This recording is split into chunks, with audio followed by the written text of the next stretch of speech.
Chaque année, on a une nouvelle surprise. Alors ça peut être une plus grosse récolte, une plus petite. On ne sait pas si la vigne va supporter encore longtemps cette sécheresse, si elle va continuer à produire. Là on voit bien la sécheresse, ça va être très très compliqué. Une vigne qui a une habitude d'avoir un peu d'eau dans l'été risque de souffrir encore plus. On va avoir des grappes asséchées, des petits grains, très peu de jus. La production va être divisée par deux.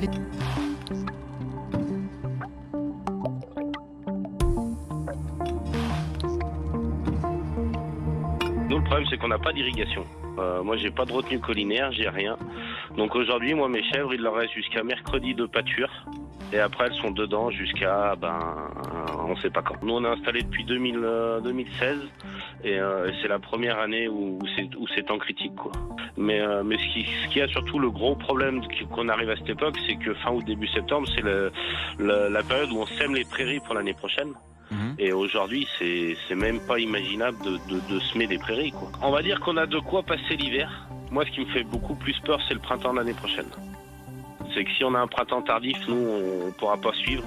Et aujourd'hui, avec toutes les crises qu'on a à cause de l'Ukraine et d'autres choses, et l'aliment coûte trop cher. Moi, aujourd'hui, j'ai pas la capacité financière d'acheter à manger à mes chèvres. Donc, une fois que j'ai fini mes stocks, si on n'a pas moyen de trouver de quoi faire manger, c'est triste à dire, ça fait mal au cœur, mais on arrêtera.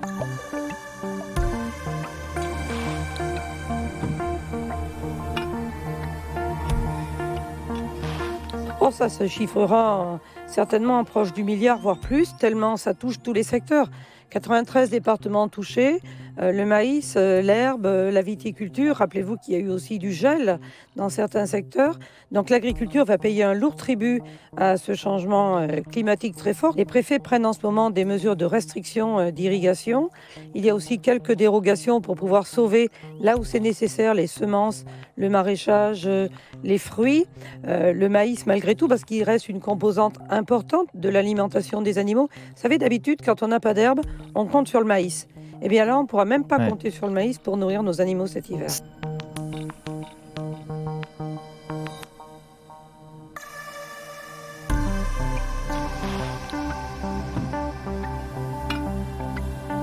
On parle de bassines ou de méga bassines vu l'ampleur des réserves mises en place. Déjà, ce qu'on précise, c'est que c'est pas des retenues, c'est pas de l'eau qu'on retient, de l'eau qui viendrait à passer, qu'on retiendrait sur le cours de la rivière. C'est bien des cratères artificiels qui font jusqu'à 15 hectares. Donc on creuse dans le caillou sur des très grandes surfaces. Et comme ici on est sur des sols calcaires, pour étanchéifier tout ça, c'est plastifié. Donc là ils veulent en faire 16 chez nous. C'est 1 million de mètres carrés de plastique qu'ils veulent mettre en place pour pouvoir réserver l'eau. Il y a un intérêt pour ceux qui cautionnent ça ou qui le mettent en place, c'est qu'à partir de ce moment-là, l'eau n'est plus un bien commun, c'est plus l'eau de tout le monde. C'est l'eau de ceux qui se la sont accaparés. Et surtout le gros intérêt pour eux, c'est qu'à partir du moment où l'eau est dans la méga bassine, eh bien il s'extrait des arrêtés préfectoraux concernant les arrêtés d'interdiction d'irriguer notamment.